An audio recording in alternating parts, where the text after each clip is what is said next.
Hey everyone, Alex Sanfilippo here, your host today, and I am honored to be joined by my friend Pat Flynn today. Pat, welcome back to Podcasting Made Simple. Thank you, man. Excited to be here. Yeah, I'm really excited about the topic for today. We're going to be talking about this idea of a lean learning lifestyle. And it goes right along with your book titled Lean Learning. And I'll share more about that and some exciting things with it later on for everybody. So stay tuned for that for sure. But Pat, I just wanted to really say thank you for this book. I think it comes at one of the most pivotal points, at least in the online learning world. So I really am very grateful for what you have done here. And I think that this conversation is going to be so valuable today. And Pat, as you know, the listeners here and the people joining us are podcast hosts and podcast guests, which I just believe are the people kind of at the center of this whole learning thing, right? So finding a way to do this really well and efficiently as the world kind of evolves, especially the online space, it's just going to be so important. And so this is really talking about how podcasters, guests, and hosts can achieve more by doing less. And Pat, thank you again for putting this together, man. Yeah, my pleasure. From the perspective of a creator, this is really important. From the perspective of a consumer of information and how we're all overwhelmed, this is very important. And I started this process 4 years ago, and it was already important back then, but it's gotten even more important now, especially with AI and just how things are going, where the world is shifting. So I'm excited to dive in and hopefully hit the mark for a lot of people. Very cool, man. I think the best place probably to start is with a definition of lean learning. Can you describe what this means to us? Yeah, the real idea here is it's determining the difference between just-in-case learning, which is trying to pile everything into our brains just in case we need it. And of course, we're overwhelmed, and we treat information like it's a scarce food source, right? Like if you imagine back in caveman days, if you find a food source, you get it, you grab it, because you might not find another one later, right? You hoard it. And we're treating information in the same way because it once used to be just as scarce. And this is what was cool as creators as well. Like you could create information and it didn't exist before, and then you could get authority. You could build a brand and some awareness in that regard. However, now with all the information that's available, I mean, anything that you could ever need and want is there times 1,000, and it's not slowing down either. We're at a buffet line of info now, and not only are we still trained to sort of like hoard all of that and fill our plates, but a lot of these things like algorithms are force feeding us all of it, right? And so we're overwhelmed, we're sluggish. Even though we have access to the most and best information now, we're seemingly further behind. So it's the difference between just-in-case learning, which is what we want to avoid, and just-in-time learning. Finding the things we need from the right resources at the right time that we need them, and then implementing. And then there's a lot of principles that go along with that, from understanding that mistakes and failure are a part of the process. That was something that I ingrained into my kids, and then I try to teach them, and even had to learn myself because I grew up a perfectionist. I grew up somebody who was trying to get perfect grades and thought I was a failure if I didn't do that. But in order to grow, in order to learn, especially in businesses, especially as creators, you have to learn how to fail, and you have to learn how to learn from those failures. And so that's exactly what this is about, the difference between just-in-case learning and just-in-time learning. Now, there's a lot more to that, obviously, and finding the right resources and defining what matters to you and finding the right colleagues and, as I call, champions around you to support you on your journey and you to support them as well. A lot of the stuff in the book is not like revolutionary. It's not new. It's almost in a way going back to how things used to be before the internet. We used to learn by finding the resource that we needed at the right time. You are doing a research project, you go to the library to find a book on that, implement it, and then figure it out as you go. Even go back even further. If you were learning how to become like a blacksmith, right? You learned from a pro blacksmith who would show you and kind of get you right there in the forge, and maybe you burn yourself a little bit here and there, but that's how you learn. And then you go become a master blacksmith. So, I mean, mastery is what we all want, and we think it's more information that we need when really it's more implementation. And this book helps people navigate the world we live in today. I think back to something I mentioned a couple of years ago. It was actually on Podcasting Made Simple. I talked about how I believe the information age is quickly becoming a thing of the past. We're moving this idea of a transformation age where people really are seeking not just more information, but a way to transform themselves. And I think you just put a really great name to something that I've been trying to live by. So thank you for that. Like this idea of lean learning is now, if I tell someone, like, people are like, why are you the way you are? And be like, lean learning, that's my lifestyle, right? So I appreciate you coming up with that. And one of the first things I want you to talk about here is this idea of inspiration overload. I think that's extremely common in today's world where we're inspired by so many things. And I think you did something really cool in this book and that I've heard you talk about, which is this idea of this inspiration matrix. Do you mind kind of sharing that real quick? Sure. Like the context in the book is taking an audit of what's going on in your life and what is inspiring you, what you're putting your time into, and then kind of allocating them in certain areas on this grid that I'll reference and talk about for those listening to determine if you are putting all your energy where it needs to be. And this idea that a lot of the work that we do, a lot of the time and focus we spend, when I run this audit with my students and other people when I was testing the concept out, we found that a lot of people put a lot of time and energy and effort into what I like to call junk sparks. The things that almost initially give you a spark of interest, and then you kind of touch it a little bit and you hit the surface of it, but then you move on to something else because there's another thing that's inspiring you, and there's another thing and another thing. And because we're so connected and because we're actually following a lot of people who we want to learn from, who we admire, who we enjoy, we're actually getting pushed and pulled in all different kinds of directions, and as a result, just more tired and feel, stretched thin. So junk sparks is where you can get a lot of time back, really dedicating yourself to the few things that matter right now, not necessarily forever, but for at least for a period of time, so you can have a certain level of focus, but also a certain level of, okay, these resources that are available to me are not important to me right now, so I can put them aside to make room for things that I'm committing to right now, or the commitments that I've already made. The other part about this, and if you imagine a matrix, if you go from left to right, it's less important to more important. And from bottom to top, it's less exciting to more exciting, right? So you have your upper left quadrant. This is your less important but more exciting things. These are sort of your recreational inspirations. These are the things that are like hobbies and things that oftentimes I find, especially entrepreneurs and podcasters and creators, we have empty, meaning we don't put any time into anything other than work. But it's important to have at least one thing in your recreational sort of quadrant so that you can have a break from the work and the stuff that you're really honed in on and hustling on. It's important to have something to step away to reignite your excitement as you come back to it. For me, it's a lot of outdoor-related things, fishing and sport-related things as well. These things that are not going to become like career-based things for me, but things that help me take a breath, things that help me escape. It's important to have one at least thing in there, but also not too many. Too many people have also the opposite problem, which is I have 10 things that I'm interested in, right? And it's like, how can you get good at any of them, and how can you enjoy it if you're putting your energy across all these things? I see it as a soccer coach for my son back in the day. I had a couple kids on the team who I hardly ever saw because they went to some practices, but they also had karate and baseball and wrestling and like 100 other things, and they were just kind of tired. They never really got good at any of those things because they weren't focused. In your upper right-hand quadrant, these are the things that are most exciting and also most important to you in your career and what you want to do. These are your passion pursuits. And it's important to, again, allocate some energy into just one or a couple of those things versus, again, having too many things or not having any. It's important to have something to look forward to, something that is the thing you think about when you're going to sleep and also when you wake up, the thing that you're building toward. That's important. We talked about the junk sparks in the lower left quadrant. And then the lower right quadrant are the very important but very not so exciting things. And these are sort of must-dos. These are mandatory things, from taxes to just like specific responsibilities that you have that you might not enjoy, but you know they're there. You realize that, and you can balance that out with some of the other things that we just talked about. So this matrix, again, allows us to define the things that are happening and also where our interest lies. And if you find there's too much interest everywhere, you are now over-inspired. And again, it's an environment that we live in now where it's so easy to get over-inspired. And the sort of trick around that is to not have FOMO, which we often feel, right? And this is why we want to do all these things. We have FOMO, fear of missing out. There was a counter to FOMO at one point called JOMO, which is joy of missing out, which I also don't agree with because that's almost kidding yourself. I'm not going to be joyful that I'm missing out on something that I actually feel compelled to do, but no, I shouldn't. So like, I'm not going to pretend like I'm happy about that. I'm not. I still want to do it. So what is the answer? The answer is joy of opting out, realizing that opportunity, that inspiration, whatever it might be, is there.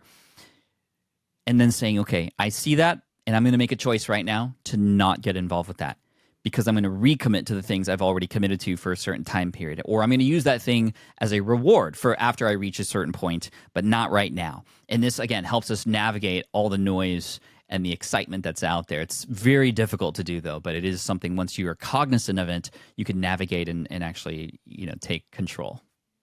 Yeah, and I love that saying, joy of opting out. I think that's really a great thing to say because it shows that you have some self-discipline and some direction, and I like that a lot. when I think of junk sparks specifically, I do see a lot of podcast hosts and guests really like that. I'm not here to say anything bad about our community or anything like that, but a lot of us, myself included, we like new things. And we think about like podcasting, although it's been around for a while, there's still so many new things that come from it. To me, in many ways, shiny objects are the junk sparks. It's like we don't need it, but it's new, so we want to check it out and look at it a little bit, right? And it really does take so much time, right? Yeah, for sure. I mean, if it feels good to see these new things that could become opportunities, but we also once already said yes to other things that gave us the same feeling, and we're not doing those things any favor by taking ourselves away from them and putting our energy into somewhere else. Man, this is brilliant. And just going back to that matrix idea, focusing on that right side, whether it be more exciting, less exciting, right, high priority, or feels like a lower priority, but we really got to focus on those passion pursuits and those core critical commitments. Like that is just so important that we keep up with that. And that's a lot of what you just shared here. And this makes me go straight into another question I have for you, because you talk a lot about this idea of choosing action over information. And you have a question that I've heard you ask, and I saw it in the book as well. And it caught me off guard because the question was, we will. And as a guy who sometimes struggles with reading, I stopped reading. I was like, let me keep on reading. I read it like 4 or 5 times. I'm like, I don't understand. I'm like, oh, you explain it in the next few words. And I just didn't make it that far. I'm like, we will. Did I find a typo in Pat Flynn's book? Right? Can you talk about this idea? It's working exactly the way they wanted it to. It's like good. Such a weird acronym, but it spells we will. Yeah. And it's like, what does that even mean? It's an acronym from a question that Tim Ferriss taught me that has helped me navigate a lot of noise, a lot of overwhelm with so many different pursuits that I've personally had. And that question is this: if this were easy, what would it look like? It's literally a question you should always ask yourself when you're approaching something or trying something new, because you're going to find that we often, especially again, us creators and entrepreneurs, we overcomplicate things just because we don't think things should be that easy. We almost feel like if it's easy, we're not doing it right. However, the easy route is in fact the right route, because you'll get to those results faster. And even if they aren't the right results that you want, you're going to learn faster from the doing, right? Action over information. So if this were easy, what would it look like? When we approached this with my invention, the SwitchPod, my videographer and we invented a product called the SwitchPod. The tripod legs kind of fold together to turn into a handle, and they can open up really quickly back again. This was the idea. But we had never invented anything before. We didn't know how to do this. So we went down the process, and if we had gone through the research process of everything that was required to invent something, we would have given up, because we would have been like, this is too much for us. But we took it one step at a time and asked ourselves, if this were easy, what would it look like? Well, what would the shape be? Well, I don't know. We could use AI or try to find other means of like figuring out how this thing should be in terms of size and weight and all this stuff. But what if we just cut this thing out of cardboard and handed it to YouTubers and just literally asked them if this was the right size for something like this or not? And that's what we did. We cut out some cardboard, we gave it to some YouTuber friends we knew, and they gave us the right sort of size that made sense. Then we said, okay, well, if we wanted to make this work and actually usable, I mean, we could get the molds made. It would cost like $75,000, and we to have somebody like handcraft this thing. Oh, if this were easy, what would it look like? We would just 3D print this thing. And for $40, we had a workable prototype that was made out of plastic, but it showed people when we handed it to them again what it did and how it worked. And you can actually screw in a camera on it, and it started to work out. All the way fast forward, same question being asked over and over and over again, all the way to marketing the thing. If this were easy, what would it look like? Well, it would be on a platform where there's already people looking for new and innovative products, like Kickstarter. Cool, Kickstarter is a great marketplace where we can launch this thing, but we've never done Kickstarter. To learn how to do it, if it were easy, what would it look like? Well, that's when we went to an event that had a couple people who spoke at the keynote who had launched physical products. And we literally were just taking notes and learning from them. In fact, we were able to take them out to dinner and ask them a few questions like, hey, what would you do differently the next time you launch a product? And they got behind our product and helped launch it as well, because they really, really enjoyed it. So again, if this were easy, what would it look like? It was always guiding us. And in February of 2019, we launched this thing. Again, we've never invented something before. We didn't have an audience in the video space, by the way. We launched it to 4,800 backers, and we had made $415,000 in 60 days from doing it that way, by taking it one step at a time, by learning what we needed to know right at that moment. I mean, this is exactly how and it sounds like you approach things too. When I wrote my very first study guide for my architecture website after I got laid off in 2008, that's how I wrote my study guide. I didn't know how to write a book, but I knew that I had to just get something in Word And then from there, I was like, okay, now I need to learn how to format it. Let me go find a resource for that. Great. Now I need to learn how to sell it. Let me find a resource for that. Great. Here's a tool. I need to learn how to write sales copy. I never done that before. Do I need to go to school and spend tens of thousands of dollars to do that? No, there was a book that was told to me by a friend of mine called Moonlighting on the Internet, where at the back of the book, there was a Mad Lib style sales page. I just copied that, inserted my own products, features, and benefits. And that website using that template has helped me generate over 7 figures from that architecture website since 2008. And it's still up and running, and it's still doing its job. So again, we often overcomplicate things. There is a easy way to do something, and there's a hard way. Wouldn't you want to do it the easy way? Well, then ask yourself, what is the easy way? And then figure it out. Pat, I've got a real life example. This happened literally today. So time of recording, this happened today. So I'm excited to share this. I have been working out. I picked up working out more seriously when I started PodMatch. You might actually think this is funny. I sold my TV in 2020. I'm like, I'm starting a business, to be on the computer a lot. I'm getting rid of this TV and I'll find other things. I got into soccer like more competitively, and I got into working out more. Anyway, long story short, I plateaued a year ago, and I have not been able to break this PR. And it's probably mostly mental when you all hear the numbers. 120 on the bench, or 220 on the bench press. My goal is always to have 4 45-pound plates. That's 225. I've always seen people do that. I've never been able to do it. And I plateaued a year ago at 220 pounds. I was like, man, I don't get it. And I was looking at all this information, YouTube, and there's nothing wrong with YouTube. I was looking it up. Oh, I need this type of like nutrition. I need this type of vitamin. I needed this kind of pre-workout. I got to change my lifestyle to fit this. I need to sleep an hour extra, right? There's all these things. And the thing is, like, my wife, Alicia, and I, we're very into like natural stuff. So I don't do any pre-workout. I'm not going to do anything that isn't like super above board with anything, right? Like, so I kind of just hit this point where I'm like, I guess this is just too much. I can't do it. And then I saw this guy in the gym, and he was repping out this 225 like it was nobody's business. And he was a lot bigger than me. Granted, I'm not like a big guy. I just asked him like, hey, what's the simplest way you should suggest me to do this? And he goes, anytime your chest isn't sore, do push-ups. And anytime you have a bench press around you, just do as many reps as you can at a high amount of weight, and try it a month later and see if you can set that PR. I was like, okay, like going back to your question, if this was easy, what would it look like? So for me, it was just giving push-ups anytime my chest didn't hurt, and using the bench press whenever I could. And today I hit 225, and I did it twice. And I was like, my coach was like, whoa, no way. She's like, you've never gotten even like close to this, right? Like, sure, 5 pounds off, in her mind, that wasn't close. But for me, that was huge. And all I did was, instead of following all the wisdom of like, here's the 300 things you need to do to get the formula down, I just dropped and did 10 push-ups every chance I got. Dude, that's awesome. And sometimes it's that simple. And right, you gave it a time period to try that out. You could have tried 50 other things all simultaneously, but then, you're spending too much money, you're wasting too much energy, and, you might even hurt yourself. But here's the one plan I'm going to try for a short period of time, see what happens, and then go from there. And that's how you do it. And in the grand scheme of things, 1 month, if it didn't work out, cool. Well, you gave it a shot, actually. That's the whole point here. You're actually helping yourself actually, place bets that may or may not work, but at least they have a chance. If you're just kind of all over the place, it's never going to work, like guaranteed, right? So congrats on that. That's a huge PR. And so what, 235 next? Yeah, I guess. I don't know. That was kind of my vision on this. I don't know.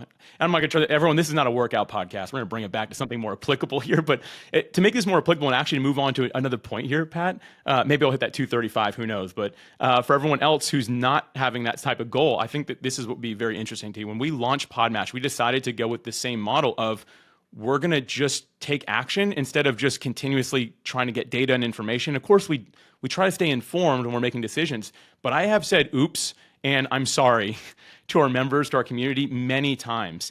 And I want to bring this up because I think that that's really applicable to podcast hosts and guests. There might be things that you're like, oops, that didn't work. And some of it's actually public, right? What I found that I want to talk about, because I think this really gets a lot of us stuck, I have had a number of people say really hurtful things. I don't know if they necessarily, it seems very forced. They probably mean to, but I don't know. I try to think the best in people. But it's just like, you make a mistake and like, how could you make such a dumb mistake, right? Or saying something ruder than that, or this is such a dumb update. Why would you all do this?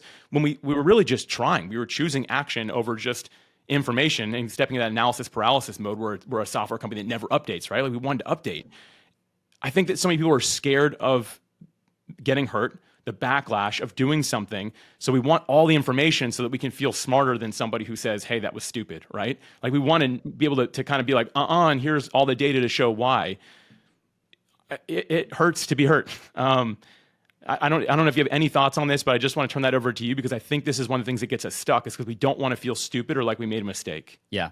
No, this is a great point. And as creators especially, you're vulnerable to the public and the public eye and the public voice, the public comments. And it can be very hurtful, especially when we're trying our best. And for somebody to say something, often anonymously, you're behind some sort of screen name, but it might be a customer too. It's really important to understand that that is valuable. It is valuable feedback that's going to help redirect where you go from here. Now, of course, you also have to learn from these things. If you make a mistake, great, own up to it, number one.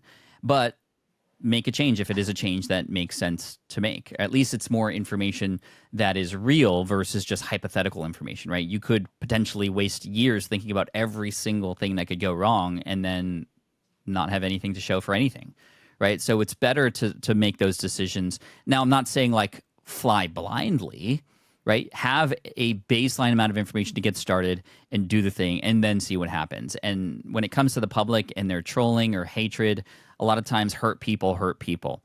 People will take what it is that's going on in their life and find a target and then just target them. And in many cases, in most, it has nothing to do with you, right? I often try to lead with empathy and realize that when people say hurtful things about me, which I still get, that it's often because there's something going on in their life. And they're either just kind of letting it all out in a place that they had an opportunity to do so. Now, sometimes, and I'm not recommending you do this, but sometimes I'll reach back out to these people who are hateful and are trolling, and I'll see what I can do to help them and learn about what they have going on. And they all of a sudden stop and they go, wait. Like, I just made fun of you and called you this and that, and you are offering to help me? And then they end up telling me like something crazy has just recently happened in their life. They lost a loved one, or they're just upset because of something that happened that had nothing to do with me. And 99% of the time, that's the case. Other times, especially now, people are just engage farming. So they're just trying to say stuff to rile somebody up so that they can get more engagement and then be seen in the algorithm to promote their crypto bro scam or whatever. I've seen that happen. So again, don't take these things personally, but take the information that they're sharing about what's maybe not working or maybe you've made a mistake on and learn from that. And that's important because then oftentimes if you take that and you come out with maybe, for example, the next version of the software that addresses that and makes it even better than it was before, you can actually get a big win from people saying, oh, you actually listened and you made changes and now this is awesome, right? Or you can go, oh no, nobody likes me, I'm going to fail and I'm not going to push anything out there anymore because I guess I'm not cut out for this. And then, then what? You go back to how things used to be? No, that's why we're creating and doing these things in the first place. We want to design our lifestyle. We want to do that, but you can't do that just on paper. You have to do it by, again, taking that action. Thank you for sharing that. I think it's just really important for all of us as creators, guests or hosts. Like we say things sometimes, and maybe we mean them, maybe we don't know. We're talking. It's part of our job, right? It's what we do. And so for many of us, it's kind of like, man, we get a little nervous about that. And I think that's what gets us down this. I need to have all the information before I talk. And to some extent, right, on certain topics that could make sense, of course. But I think that having that discernment to know if this is something I should engage with when someone's hurtful or not is really important. Something that we actually have this written down internally for our company, and it's hurting people hurt people, and our job is to love people who are hurting. And so I always remember that. And like, of course, you have the discernment to know when it's just someone who's pushing, the crypto bros, right? As you said, or if it's somebody that hey, this is someone that we should engage and find out, like, is there merit to this and could we help? And I really respect it at your level, Pat, that you do that same thing and model that. So for all the podcasters checking this out, like, just take that to heart. If that's the thing that's got you stuck here and you feel like you learn too much because you're scared to take action because of how someone else might react, please don't let that be what stops you. Just such an important point here. So the next thing I want to talk about is like kind of go on this topic of progress now. Like we're making some progress along the way, right? And you talk about protecting your progress. And you talked about this just-in-time information when we were first starting the conversation. Can you talk more about this and why this matters? Protecting your time is really important. This is why to give yourself almost like a container of time to focus on things is really key, whether it's time blocking. And time blocking is something that's not new, but I want you to think about time blocking in the sense of like you're creating a shield around that time. You're honoring the time that you put in your calendar to work on something, to do your podcast guesting or whatever it might be. And you're blocking everything else from inserting itself into that time, because that's when you're supposed to be focusing on it. So that's number one. Or if you're going to be running an experiment, running it for a certain number of days and then committing to that, and then at the end assessing whether or not it was worth continuing or not. And another example of this is recently I ran an experiment on TikTok and Shorts, YouTube Shorts and Reels, so I have a Pokemon YouTube channel that's done very well. We have almost 8 million subscribers now. But I started a recent channel that is completely separate. I didn't link to it. I wanted to experiment and see if I could do this on its own. So I created a separate Shorts channel, and my face is not involved. I'm just opening card packs every single day. And I said, I'm going to do this for 60 days. And if I get to day 60, I'll have won. No matter what the views say, me committing to 60 days to just give this thing a shot is a win. So by day 30, again, going daily every single day, my views weren't really that high. I was getting maybe 300 to 500 views per video, which is not much in the grand scheme of things when you compare to other people. And as much as I likely in an older version of myself have given up, I said, well, I'm only halfway through my experiment. I'm just going to keep going because a win is 60 days. However, by day 30, something interesting happened that I did notice. The views weren't up. However, I did notice that my editing time for these videos, because I was editing everything myself, went from 45 minutes to 12 minutes. I was able to get much, much better at the editing process just simply by showing up every day and getting those reps in. That's number one. Number two, I had 30 days of information coming in telling me which videos did somehow perform a little bit better than the others. And I started to see the patterns. For example, when I saw that my videos were done in person at a card shop to start the video and a transaction happened, those ones had a higher watch time and had a slightly higher level of views. Anyway, I took all this information, kept going, kept getting better. Day 35, not too long after that, one of those videos hit 750,000 views. And ever since then, everything has risen. And right now, that channel on YouTube has surpassed my long-form channel. It's almost at 2 million subscribers. We got to 1 million followers on Instagram and 1.6 million followers on TikTok. And it is over 3.5 billion views, and we're not even a year into it yet. Like, that is insane. And I only was able to do that by taking action, learning on the go, figuring it out, and not worrying about the views in this experiment, because I can't control the views. I can control how much I show up. I can control when I hit publish or when I hit record. So I'm going to focus on, in terms of my goals, the things I can control that, if done well, could lead to those views that I ultimately want. As my buddy Alex Hodges says, count uploads, not likes.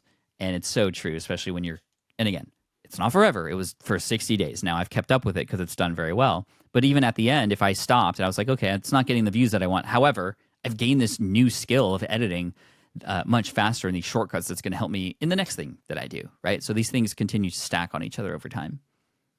Man, I really like that quote that you use. And just to put that into podcasting, it's count episodes, not downloads, right? It would be the Amen. same idea. And in podcasting, listen, the data's all there. PodMatch.com/report. We update that every month, and it shows that even making it to 10 episodes, which is nowhere near where anyone should expect results, more than 50% of people have already quit. Mm-hmm. And on the guesting side, we just recently added this, Pat. This is really interesting. It's very rare for a podcast guest to make it past 2 episodes. And so many of them are the ones that are hitting up the Reddit thread saying, don't waste your time, podcast guesting doesn't work. And I'm like, you've done 2 episodes. Like, have you given enough time to like even further your voice? And I think that that's the benefit. If you do 100 episodes of different podcasts as a guest or as a host, at the very least, even if no one ever watches or listens to it, your voice is going to be so much more polished. You're going to understand your stories. You're going to understand how to just communicate at such a high level. To me, that alone is worth just sticking with it. But I love the idea of saying, hey, this is my goal. And I always tell podcasters 50 episodes. This is my goal. This is where I'm going to stick with it. And then I'll make the decision on what I should do other than that. Yeah.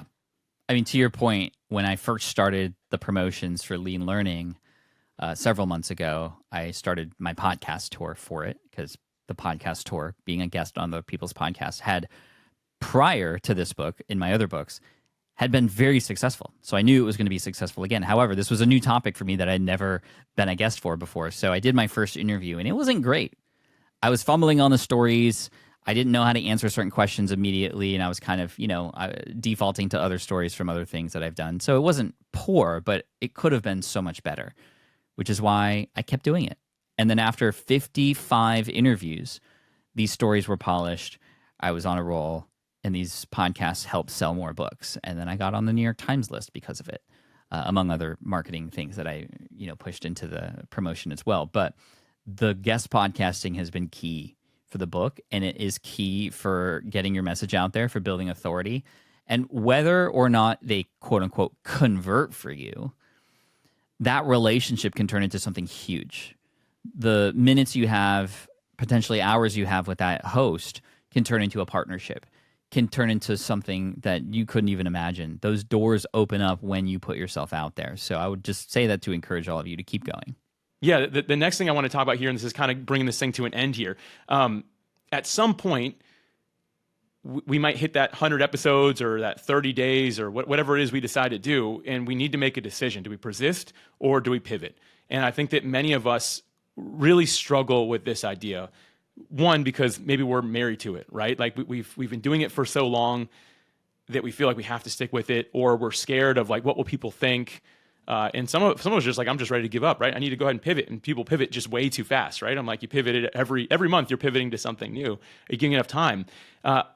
I'd love for you to actually share a specific story. I heard that you built a WordPress plugin a long time ago, a real long time ago, and it actually ended up, I'll let you share it, but it led to one of your core values that you still live by today. And yeah. I'd love for you to share that story because I think it'd be very helpful for everybody. Yeah, I mean, I am happy to share this story because I want to get the most out of it. I spent a lot of money on it, that's for sure. So I want to share it as much as possible. I'm glad we can still be making some form of profit from it, right?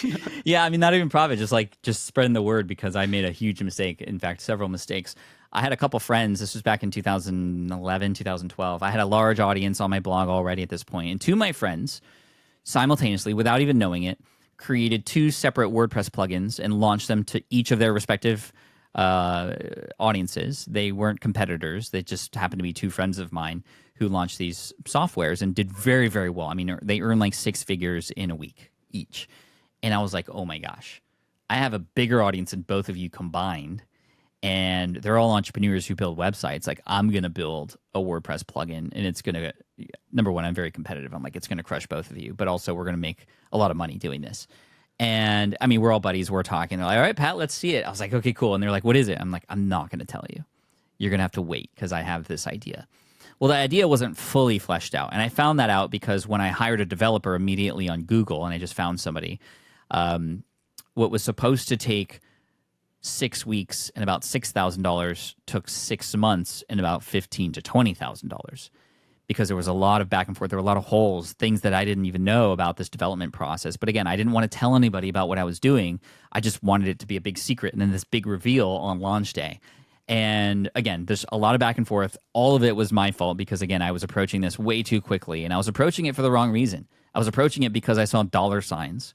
I didn't approach it because I was trying to help anybody or serve anybody but myself. And so fast forward 6 months later, finally have a working model of this thing that's a combination of a survey form related WordPress plugin.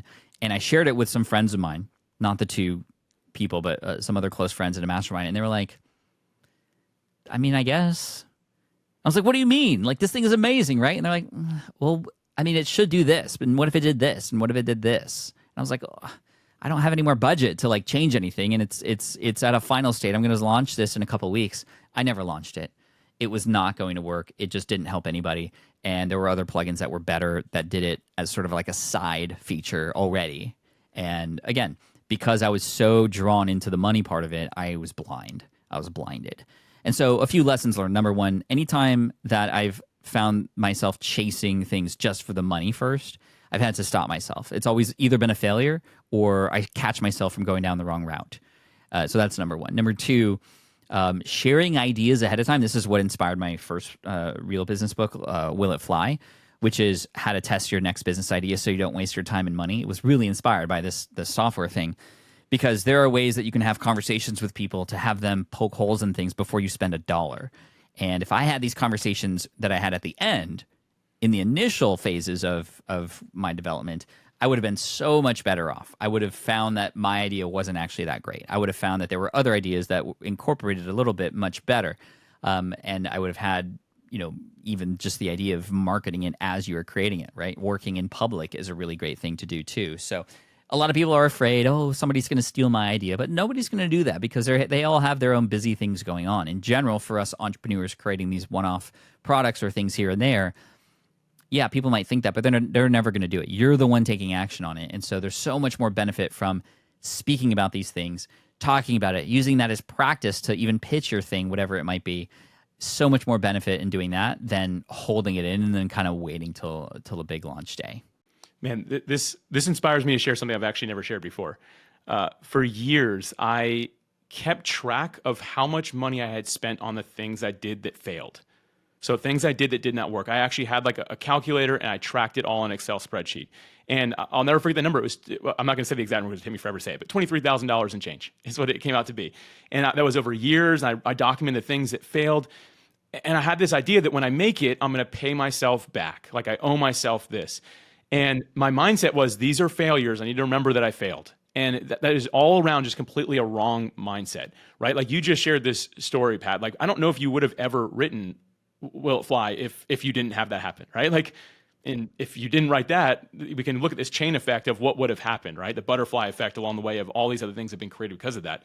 I'll never forget the day years after this that it came up as a reminder, because it was like a quarterly reminder. Hey, here's what the company, whatever you do, there was no company at that point, but whatever you do, here's what needs to pay you back because of all the failures that you've had. And I remember the day I realized, I opened it up and there was like a big one. I always look at the big ones first. And I was like, well, actually, that taught me how to do what I'm doing now. And if I didn't do that, I wouldn't have done this. And then I started going through each of them. I'm like, wait a minute, these actually aren't, they may have been mistakes or maybe something I learned a hard lesson from, but it's not actually a failure because I've continuously picked myself back up.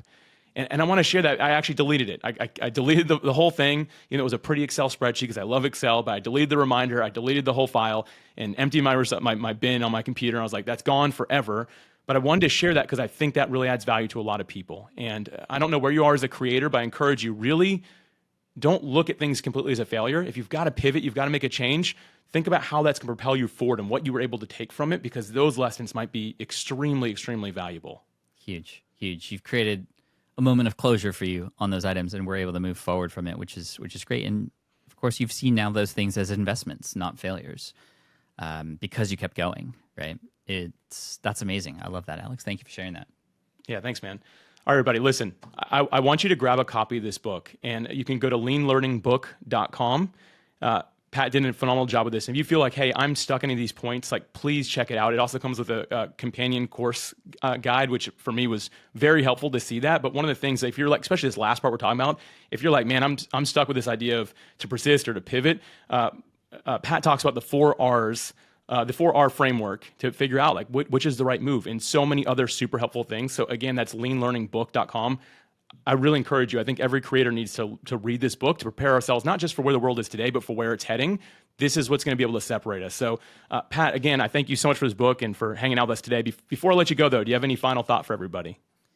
I do. And you've spoken to this already, but this idea of making mistakes is really key. And so fail faster is what I would say. I think this is a big lesson. And if I could share this podcast episode with my kids, and I might actually, I will, because there's a lot of big lessons here that aren't just for business and podcasting, but really for life. And so I hope you take and internalize this idea. And if there's one thing to understand is to know, especially as a podcaster who's conducting interviews or being a guest on another podcast, like, it's not going to be perfect, and it shouldn't be. But the fact that you've got up and you did it is great. You should be proud of that and just keep going. You're going to get better, and you're going to hold yourself back from getting better if you keep, trying to worry about all the little mistakes that you make. Yes, be conscious of those things that you can get better at, but hopefully you can get as excited about trying again and then again and then again. And you're going to see naturally, without you even trying, you're going to make those improvements. So fail fast. Cool. Pat, man, thank you again for your time. I really appreciate you being here with us today. Thanks, Alex. Thanks, everybody.